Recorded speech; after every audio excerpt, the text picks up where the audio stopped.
Bonjour, bonsoir chers internautes, Bino Batou Bolandarabiso sur votre émission Actualité 243, une émission qui vous donne des informations, tout ce qui concerne l'actualité politique, Yambo Cannabis au pays ailleurs. Émission extrêmement Actualité 243, puis chaîne Ezara Monko VMTV officielle, la seule chaîne et l'unique. On peut savoir des informations, culture, sport, nions, pour ça.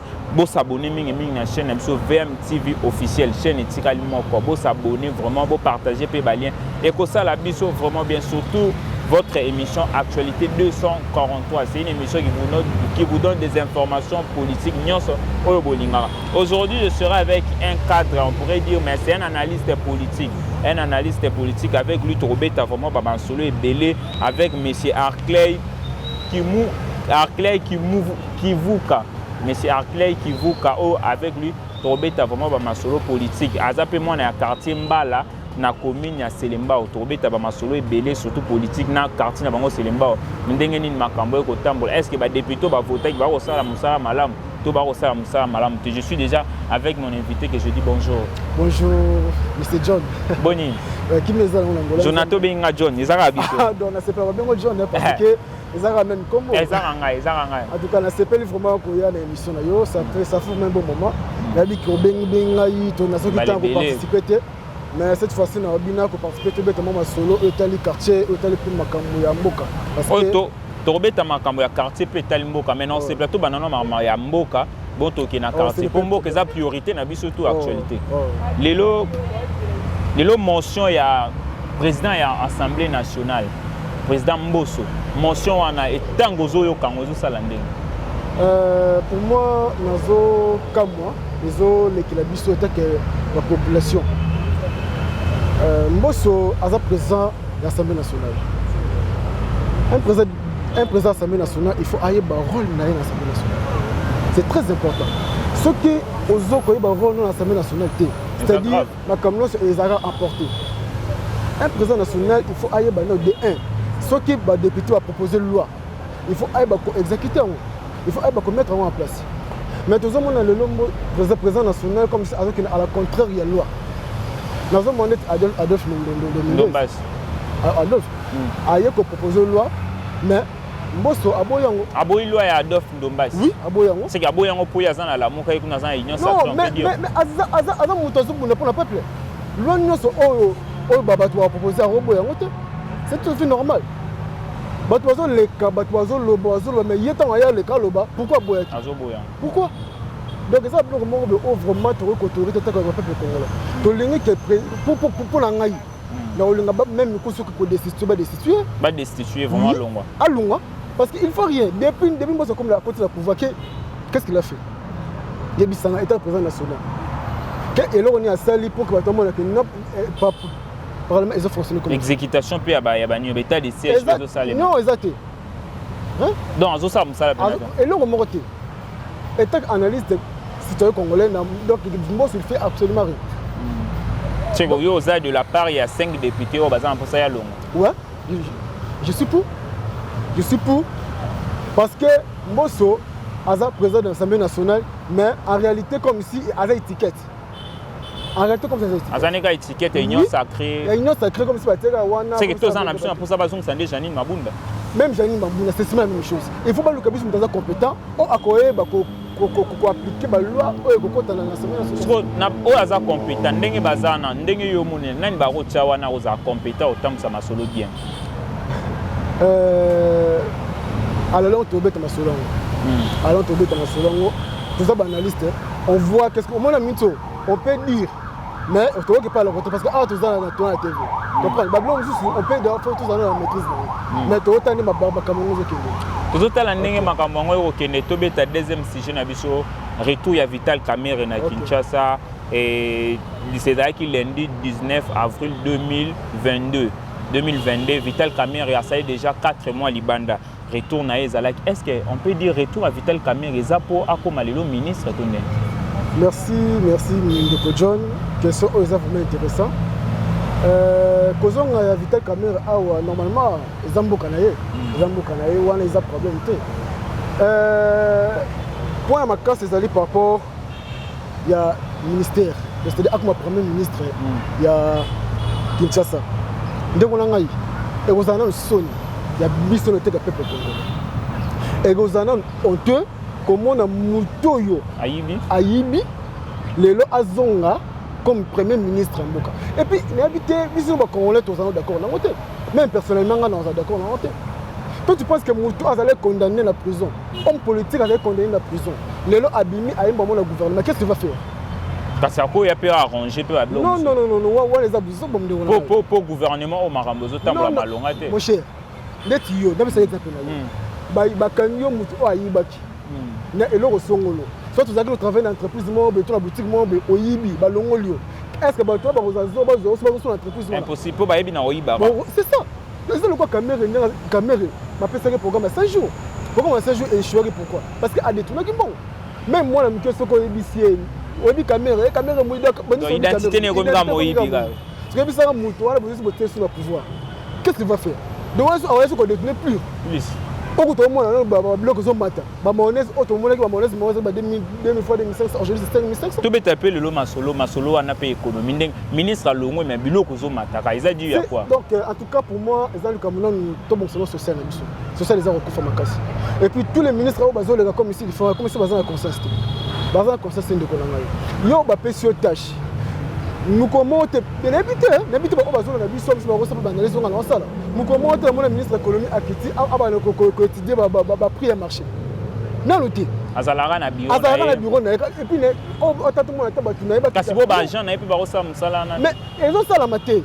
Biso to tangi toujours les marché toujours mon le prix augmente tous les jours. Lipao ya 500 Kabila tika on a combien? Kabila tika mo ba 300 fois. Oh à 500 on le commis 500 mais il 300. Comme si il y a 200. Il y a 200 les 2,300. Il y a 300 commis 500.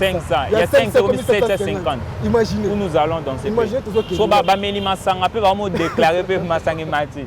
Où nous allons? Mon cher, dans un bisayo John les a passé. Hein, Jonathan les a passé. Il faut vraiment que mécaniquement qu'on ba compétent au ba diriger mboka. Ba biso oyo toza ba citoyen congolais to lingi mboka na biso. To lingi mboka to lingi vraiment que tous doit ba président moko o ba koya ko konza mboka na biso comme il faut. O ba koya ko longa biso ba passe toza na. Parce que pas si ba makamnyo sozo leka. Est-ce que ça kaka Nyon se talika chef de l'État tous les abattoirs à la structure wana ndé chef de l'État aza mutu aza na ba tâche oyo est concerné aza pe na bureau na ye chef de l'État aza pour le rapport il y a qui t'a sur le terrain qui t'a tambolaka asala musala non il aza wana pour cause un rapport mutu oyo aza sincère au sala ceux qui de tel côté infrastructure. Donc, il faut avoir un rapport à le ministre de l'infrastructure c'est comment côté na ministère côté économie il faut avoir un rapport mais ceux qui te sur le chef de l'État en tout cas mais ministre économie à longo ce que biloko zo matani pour ba ministre économie à longo les problèmes il faut pas le comme compétent or on a pour ça comme il faut or on a ça comme il faut non c'est plateau à image yani il y a ministre il y a hydrocarbures Didier Bidimbu kobimane na ane ande bato babeti maboko tozonga poto commenter sur yo tozo image wana.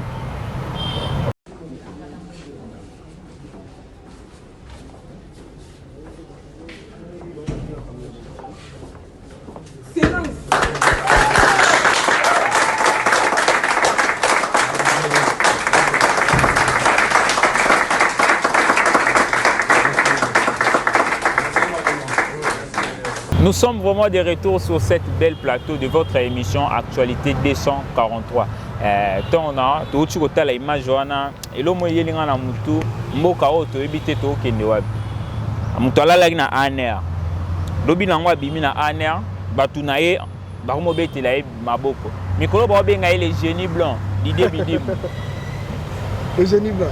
Image tout tala. Ala na aner abimi ba betele maboko. Et ça, on l'a dit, on salam malam. Carburant peso kita. Le Holangai, beaucoup de gens beaucoup de gens parce que mon conjalba est beaucoup écoufa déjà. Mais ce qui déjà chef de l'État à lobby, c'est que biso la population to lobani. Les mots pas exemplaires. Pas exemplaires. Mais moi le mot écoufa, c'est-à-dire moi déjà écoufa déjà. Donc comment si le gars na amateur ba tu nous sommes que mboka c'est écoufa na ba meke ba mboka c'est écoufa. C'est-à-dire comme tu na ndeko ngai. Ministre Edouard Kabir pour moi est compétent.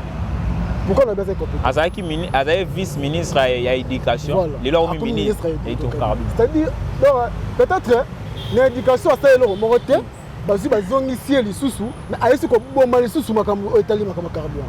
Imaginez carburant et le 2000 comme à 4000. Donc on a un transport ématique. On a souffert pour la comme ah juste souffert. Colon est pas n'a pas limité tikoya à na foot 5000.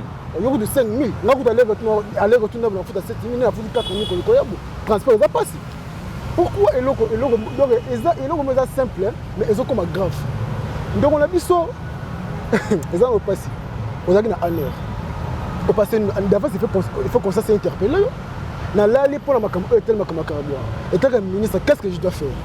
Qu'est-ce que je dois surmonter les défis oh eza na côté na ngana ngabu na ngai. Les sika on a gérer. Mais tu n'as rien fait. Et puis battu bazo betele maboko et puis maboko va betele pour pas komisa yé. Ba jali l'autre. Hein? Ba jali l'autre non moi na tango Kabila ba jali l'autre. Mais ouais les a grave. Mais c'est comme ici, c'est là où on comprend entourage, j'ai pas ministre, on comprend pas musicien. On musicien, il y a les hommes après si moi musicien, beaucoup musicien à Yebi, à Yebi. Pour musicien, batamato, lorsque Bajan a bon peu batamato. De Walangaï, beaucoup ils ont passé. Mais il faut qu'on sache si le ministre de Kabi est interpellé par rapport à Kabila les hommes. À ça, nous sommes là. À Tika Bloco Wana. À Batika Koumi Sabato. Tout ça, attends, comme ça me douter. Même si on a le comme ministre, il y a d'autres travail dans le John. Nous ça que tâche on a la zui, n'a respecté. Nous avons satisfait le peuple congolais. Carburant il m'a dit 4 mais tu es capable. Non, ça va, il faut lancer l'effort à ta réduction moi mais tu n'as pas fait. Tu fais rien. Mais toi tu comme ici mon Jalelo. Imaginez un ministre comme Jalelo. Jalelo. Parce que tu kende wapi où nous allons. Tu kende wapi. Donc on a tout ce que ça va avancer. Moi je suis citoyen congolais. Naza analyse on est comme ça analyse par rapport à un mot canangai. Bablo Kouana ce n'est pas propre. Batika ko komisa mutu un individu. O azo salarié en besoin komisa. Mais c'est que le Congolais bato mutu asa compétent. Tozo komisa. Ba besoin komisa. C'est quoi c'est grave. Lelo Société nationale d'électricité namboka na biso o ba bengi na SNEL en sigle ba facture ezalaki ba 9000 lelo ba facture komi ba 36000. Ils ont dû à Nîmes. Donc, ils ont pour le gouvernement. Ils ont pour le gouvernement. SNEL, ils ont société de l'État, non? Comment on tombe à facture aux hommes matin?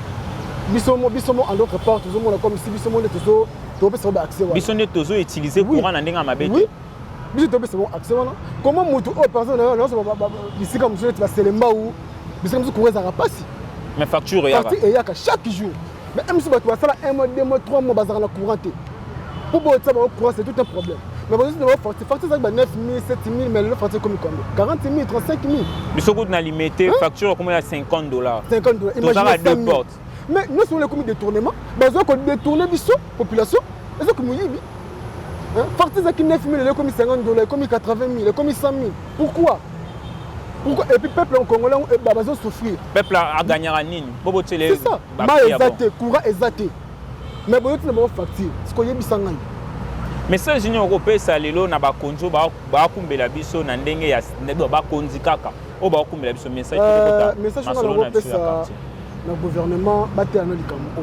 Surtout ma comme l'électricité. Les gens souffrent comme courant. Ba crime comme ça na mulili, ba kuluna ba comme bloquer ba ça ba mabe surtout na mulili parce que zanga lumière. Ce qui gouvernement côté le Cameroun, surtout le directeur général il y a SNEL, il faut pas la solution parce que ce n'est pas comme ça. Au moins les arrestations muta ça musa bien que faut que ça Nicolas on côté muta compétent. Tout le monde dit biso tanga mais mutu sous arrose à mayelu. Mais ailleurs pour l'intérêt moi quand on monte dans la poche. Oh ce n'est pas ça. Il faut qu'on travaille pour le souci na biso mongonan basité congolais. Pour les longs na souci à mboka nanga. So ngala na komi wana na kolinga na ça les fonds na améliorer on par directeur général na ça qui peut-être le ministre ya Dukabia ça de na koluka na améliorer. Mais biso moka ka bato zo mona position ba tebino wana et comme problème. Au comme si on va oyiba les sika obonisa. Au moins tu seras donc na c'est mon gouvernement attend mal comme courant parce que bato zo souffrir, ba crime ça partout. parce que courant ezate batala likambo wana vraiment ezala même balan mpona mboka na biso batala vraiment likambo wana ekozala vraiment mpona malamu mpona biso. Là je salue la baronne de cette chaîne, ma boss vraiment on a habité babenga ye lisusu na Nicolo chaîne donc Colo Bor, madame Verline Mo qui est la propriétaire de cette chaîne, je vous salue, big boss, big dédicace à vous vraiment pour cette belle chaîne. Initiation moi est bien déjà peu pour na repesa pe chance pe na ba ninga miso ba yebi musala ba ya pe balakisa talon na bango na chaîne ya boye mingi bo s'abonner mingi na chaîne ya biso yango de repesa biso vraiment force sur ça musala to beta lo masolo ya quartier poza moko ya quartier Mbala na commune ya Selembao. Boza na combien de députés bo vota kuna? En tout cas on a au final on a lunette hein na oza maramna bino maramna yo on a biso final on a lunette pour ça la passe et ça ma passe. Vous votez combien de députés? Nous avons 3 députés. 3 députés vous votez. Oh, Yebi national vous votez. Oh, national. 3 députés. La commune à Selembao. Il y a le bosseuse hein? Le bosseuse à Molière. Molière, papa Molière. Papa Molière. Yami Balé. Même ça Ting Pouloulou. Ting Pouloulou, là comment appelle la chaîne? Ah, comme la chaîne Ting Pouloulou. Ting Pouloulou. Ting Ting. Yami ça tu as Daniel Mba. Ouais, député à l'Obama à $500 avec les mabal. Il y a one autre. Il y a un autre Misangai. Bozo koka kozwa oza tâche na bino tata que député. Mais bozo que ne voter ba loi o eza à contraire ya makam o bino bo côté na parler. Kasi ba député ba ça ba msala. Il bisa msala député ça. Non, yo yebisanga. Jean-Marc Kabundu député na biso ya limité azo abongisi déjà Kingabo c'est bon. Papa, tala. Omoni so betis makam Jean-Marc Kabundu le katoko to makam mususu. Non, mususu. Petit canon. Tout ça na quartier non. Parce que makam Jean-Marc donc so bino lo bawa eza mabe. Parce que na ngite na toucher ba po. Kasi meka na muke to eba. Pe ba Jean-Marc Kasali. To ça déjà Jean-Marc Kasali po tiki ba batu ba na biso tiki ba on appétit. Jean-Marc Kasali. Omoni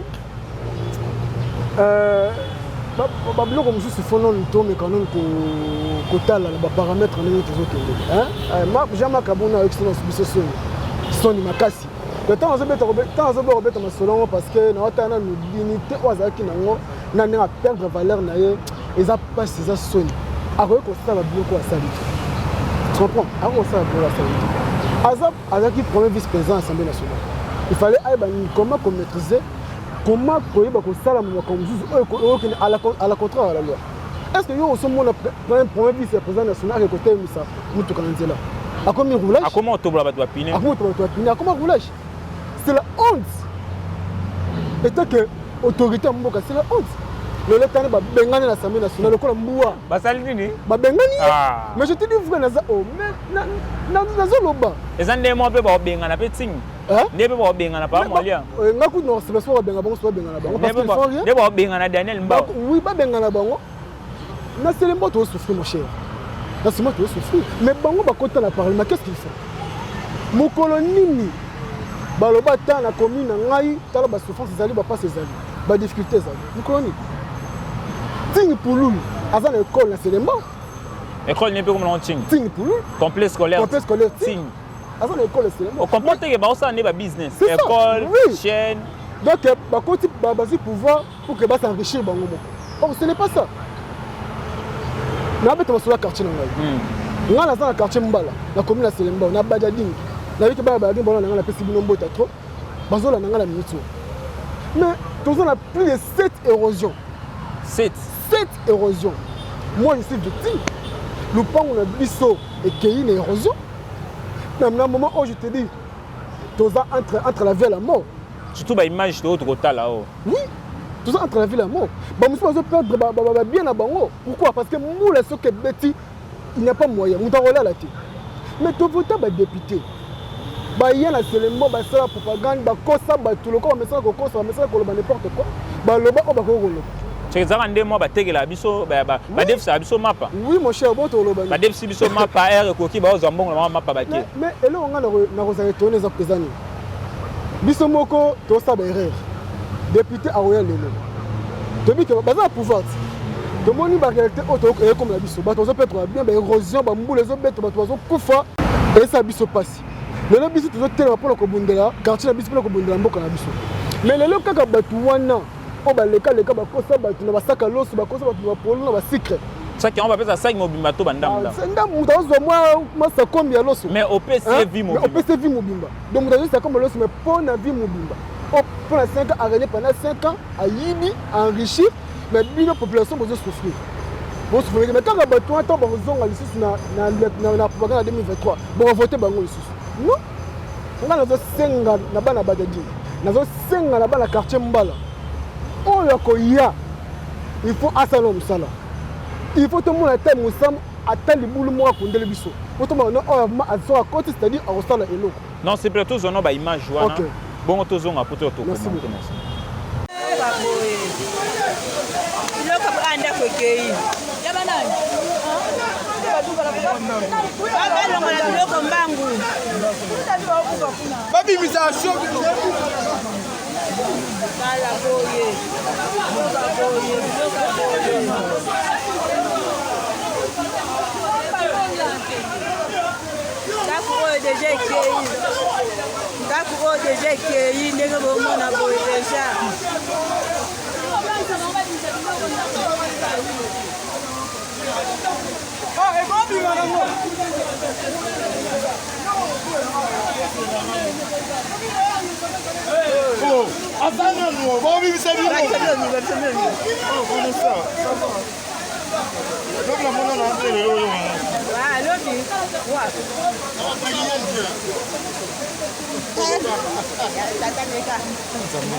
Des retours encore sur cette belle plateau. Et ça lui passe. Ça lui passe comme on a ma maman, bande qu'on a besoin de perdre ma part, on a ma camozo comme la bango. Tandis que ma part, on a peut-être 20 sur 20, sur 20 sur 15, 20 sur 5, tandis que le pan aux oliam. Et ça, là, vraiment passe. Bino, des petits voter. Babi, boza 3. Daniel Mbaou, mouta $500 à ma balle. Daniel Mbaou. Singi Pouloulou. Singi Pouloulou. Papa Molière. Yo. Na parlé moi za la pour na obenga na batala mambo sala. Dès qu'on a tout sur tala image. Obinga comme ça ngaye. $500, il y a d'autres. Il y a d'autres. Si il y a bisangaye. Na quartier no bongi cité place va voter. Na quartier no bongi cité.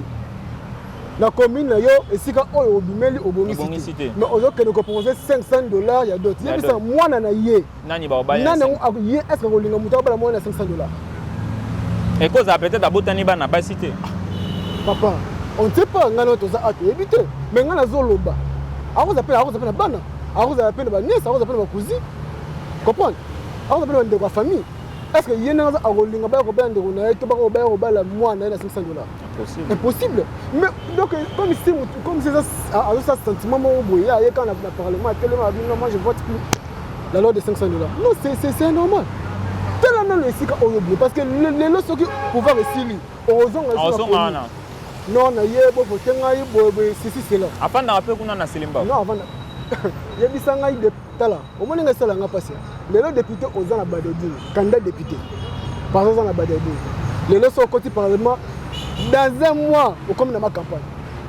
Il y a on a se pelara na Jean-Marc Kabound à Kabound na Jekoko Mulumba. Ba respecta vraiment place va bouteille. Jean-Marc Kazan na Kingabo limité. Jekoko Mulumba na limité Kingabo. Donc félicitations à Bango malgré yiki na Bango mais ba respecter peut-être ça. Malgré le problème na Bango mais quand même ce sont les gens à féliciter. Ba moli afa na Selimba outé. Bango tout. Singi. Bango tout afa na Selimba outé. Si dans l'école c'est le moment avant la Selimba outé. Mais ce pour l'histoire na Bango monsieur peut de raison comme Robert était mais bazabe ba na Selimba outé. Bazabe ba na Selimba outé. Mais tellement que il y a l'influence, il y a Founa, pour qu'on ait pouvoir, tellement que c'est moi pesé quand même un peu dans la population belée. Mais qu'est-ce qu'il faut? On souffre. On souffre beaucoup. Nous avons la passe, si dans l'équipe, nous avons le bas, nous avons la passe. Voilà un message au pays maman la chef de l'État Rolanda. Pour notre quartier Nabino vraiment. Ça fait très mal. Message général au gouvernement, direct le chef de l'État Isabelle. Chef de l'État, gouvernement battu la mission du Cameroun. Bino se besoin de pouvoir, et ça pour la mission population. Bino ne peut pas pouvoir. C'est ça. Ce qui biso té, bon diriger pas mutu. Mais battu baso koufa du jour au jour. Une fois, on appelle ça exemple une fois zappé et boukana. Il y a des choses qu'on a dit selon zappé boukana ka. On va koufa, battu a perdre mapangu. Prince Boukani Mohamed Moutuka et les cas, ils étaient tellement que ça principal route de Matadi au chef de l'État à l'Ekilaka. Basta rapide et puis chef de l'État Zalawan. Chef de l'État Aya, Atala, à étudier puis milieu. Bah tourner ça la population bah de ding bah non mon continue c'est tout ça danger. Les boules ça et les kuna il fallait chef de l'État c'est décidé à quitter. Atala oh ça kitaka atalaka le peut-être attends moi comme balé de kuna. Le chef de l'État qui t'a le chef de l'État qui t'a. Et l'autre ça là qui t'a. C'est kuna non mon cher. C'est qu'on a eu. Bah ici qui était chef de l'État prochainement tout le cadre total à tout Kenan nous. Oh le chef de l'État ça pour ça. Oh soit kitaki atala qui peut-être peut dans mon thème il y a président de la République dans mon thème Mawazaralon un petit solution nous matin le boulot mo balé et le ngaki kunda. Mais à soir on a zappé alinga kitame à qui t'a rajouté prochainement aux a tiré le chef de l'État tiré aux autres. Tiré le a tiré aux autres mais ça fait ça la mangu maintenant ce qu'on a c'est ba ko ça. Oh bah mai ils ont la presse wana ils ont non canalisé. Les autres ne ko canaliser. Yango ils ont buka mapangu, yango ils ont buka bandaku, yango ils ça ba fissure makasi. Donc en tout cas le gouvernement a sa solution parce que tout le monde bande ko baso kufa. Bande ko baso perdre ba vie na bango. À cause de l'eau, peut-être au gouvernement, même dans un mois, 2 mois, pour que a big sa vie. En tout cas, chef de l'État, dans un citoyen congolais, dans le limbo kanangai, dans un souci vraiment que boya, aider biso. Parce que bana badadi, bana quartier mbala, bazole la boutou moi, mbola etu robeta dernièrement et bouki les sous bandaku. Bouki sous bandaku. Si vous avez dit ça, ba kene wa, ba tozo ko ba locataire, brusque. En ça ina le pangu nae. Moule longo yango komi ba locataire. Alors futa mbongo musala malonga peza. Mboke kufa na mopé déjà. Musala les até. Bato va souffrir. Et puis imaginez mutu azo sala bo futa salaire à 43 000. Alors futa ndaku. Alors futa ndaku. Alors laisse ça. Alors futa ndaku à 50 $. Mutu azo sala mais futa salaire à 100 000. Aza na ban classe. Mais imaginez tout ça. Il faut quand même total yango. Il faut le gouvernement atala yango. Si le gouvernement a la compétence, il y a compétence, il y a travaillé. Chef du gouvernement, jusqu'à présent, il y a un gouvernement. Et là, on a ça. Opération qui n'a pas à 0 trou. Tilelo, Ezawapi. Qui ne peut pas tout. Qui ne peut pas tout. Bazo qui peut pas bisser déjà propre pour arranger. On peut bisser comme ça. Na Mandela place bâtir photo Argentine mon rôle na salité. Mais qui ne peut pas tout. On va laisser tout ça qu'il. Moga donc Moga déjà kufa. Il y a papa donc on n'a pas le choix. Donc ils ont aventure tout les canons. Ils ont aventure. Donc le gouvernement a prendre conscience. Les locaux à ça. Aïe Bakaza tâche à Makasi na Mboka. Le Congo c'est un grand pays. On est des intellectuels. Nous devons se comporter comme des intellectuels. Ce qui te compte pour le terrain, la mission personnelle, mais tout le monde s'en est compte pour aider le peuple congolais. Tout le monde compte pour aider le peuple congolais. Et ça, c'est que tout le monde pour tout s'enrichir, nous sommes montanistes, nous devons souffrir. Après, demain, tu auras encore besoin de pouvoir. Tu n'auras pas besoin de pouvoir. Non. Donc, chef de l'État, à son avis, vraiment, et ils appellent malam. Merci beaucoup. Merci vraiment na message non souka au copé ça parce que nous sommes déjà arrivés à la fin. Soit quelques dédicaces au copé ça parce que nous sommes déjà à la fin. Merci beaucoup. Bon on est aux Angate, on a fait sinon nous avons merci parce que y a ça mettre à taper à circonstance. À permettre tout le programme parce que il y a des qui ont toujours ils ont vraiment procédure fait aux abandakala. Donc si les lots vraiment les lots et ça n'a merci la PCOP merci non il y a une émission na yo je suis très reconnaissant merci beaucoup la PC ba parents na ngai ba botinga opé les lots ça peut musala opé les lots pour kobunda pour la mboka na biso peut kobunda pour la quartier on a déjà 2000 baba 2000 wana au tsali ba ya kana selemba mais on est là pour ça non il faut ça pour les quartiers na yo on sala musala on moni eloko na zo sala tant on kende but on comprendre en tout cas mon déjà pas un souci à quartier parce que moi j'ai fait 18 ans badadi 18 ans les leçons le binas na cette tenue na tient vraiment du bail comme na postulé comme député la quartier na ngai je suis sûr na oleka mais non je suis sûr na oleka je suis sûr parce que au bina ba pas batu ba yebi ngai batu bi ka oh maza boy na beta ba bal na badadi que ça là ba sport na badadi pas molia pas beta bal na badadi na nzoto. Donc tu comprends. Donc c'est un peu ça total à la longue zambi na zo na biso soki c'est to pour la évolution ya mboka na biso pour l'évolution ya quartier na biso. En tout cas on appelle ce bado ce bado na ngambo te surtout bana badadi on est là pour vous. tosala mosala mpona bino totiki te tolali te. J'espère que dernièrement nakitisaki caméraman nakitisaki image totalaki ne bazwaki baimage mais rien esalamaki. Donc lelo nazwi décision naleka pour que bato gouvernement etala mpe eyoka message oyo nga nanomeli bango pour que bayeba kozwa solution oyo kozwa solution en tout cas bambote na biso ya trop. Donc napesi mpe baleki na ngai napesi bango mbote Arciel Arbel napesi bana ya IPEN. Donc anciens étudiants à IPEN. J'espère que sortant à IPEN. Donc bitumango to bandi bande ko ngai to bunde longo pona to bongisa mboka na biso. Merci beaucoup. To bunde longo pona to bongisa mboka Congo na lobaka Congo eza biso. Biso ne to votara ba député ana biso ne to pesa bango ba vu. Mabeza ara so ba zu ba vi ba boa kisi biso. Moi na Selemba outé mais azu vi na Selemba et loko ya ata ofa na Selemba pone boma ba tension akimine Selemba wa ke na Gombe. Ba problème na Selemba pa royate. Singi Polulu, Papa Molia, Daniel Mbaou. C'est le Mbaou qui voté bino kuna.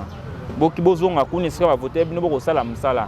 Tobo ilobi na 2023 boye la biso sou ba salle jeune abino. Ba salle poral ba mungwa. Ba ba koma bon. To rosomba de banda. Mais boko ma reflater biso botika ba salle jeune abino. Bokene ndeko bongisa musala. 3 députés wana nde tolobe. Singi Polulu, Papa Molia na Daniel Mbao. Botika ba loi bozo proposer kuna oyo ko apporter implicité na rien na mboka, rien na population. Bokende ko sala musala et ko sala vraiment bien. To fini mutute to lobeli pe mabe mutute to lobika oto ko mona ndenge mabe ko salema. Bino batu o mesana ko lukisa batu. Soki boko lukisa biso ça dépendait que de vous. Mais biso to lobika maram ndenge to ko mona ndenge. Mais ndeko ngai o luka biso par rapport à quoi? Nous sommes des citoyens congolais. Nous sommes des analystes. Tu analyses quartier. Tu analyses quartier, tu analyses n'importe quoi. Tu finis nani. Yoko luka ngai Arclé, o luka Jonathan, na problème ni. Tu sali musala comme il faut. Tu le beli pour la mboka pour le gouvernement atala que non. Problème les été, problème les situation et c'est sika boye pour que ba cause solution, pour que bana mboka basa la kimia. C'est tout. Merci vraiment, nous sommes vraiment arrivés à la fin de cette émission Actualité 243, la seule émission politique où ça ramène des informations vraies, net informations d'autres choses à Selemba, des informations vraies au babi bina bimi siko za fraîche. Selemba au boko bomisate. Mais boroya en 2023, tu peux sabino sous chance. Touro, nambongo na bino boroya to lia yango. Population lia mbongo wana. Koboya tezam lia yango, Davas bana ba yading ba kuta ba kamango. Ngana zebi sabango soki ba ye. En tout cas, bozo abolia. To bolia bo voter bozo bolia mbongo bo voter été. Po mbongo wana zambongo ya mboka. Ya mbongo na biso ya mboka yango ba bimisa ba ça ba tapage tout ça. Bozo mbongo bo voter mais bozo mbongo mais bo voter été. Bo voter mto za utile. Partout bo voter mto za utile et ça là vraiment bien. Nous sommes arrivés à la fin de cette émission. Je dis vraiment merci à la Fondation Fujim. Fondation Fujim. Na bengi yango 3 fois. La Fondation Fujim oye kamba marana emoko. Jimmy Mukaya Nzenza, le seul maître de Tikalani na niveau alimité wana. Jimmy Mukaya Nzenza, le seul maître de Tikalani na niveau alimité Kingabo. Là je vois mon cordon. Le cordon, il y a un cordon secrétaire général. Dans un cordon, un secrétaire général, autrement appelé CG. On a un micro général. Monsieur François Kassongo, pourquoi pas aussi Madame Carmel Lomeka. Nous sommes arrivés à la fin de cette émission. Pourquoi pas dédicacer la baronne de cette chaîne?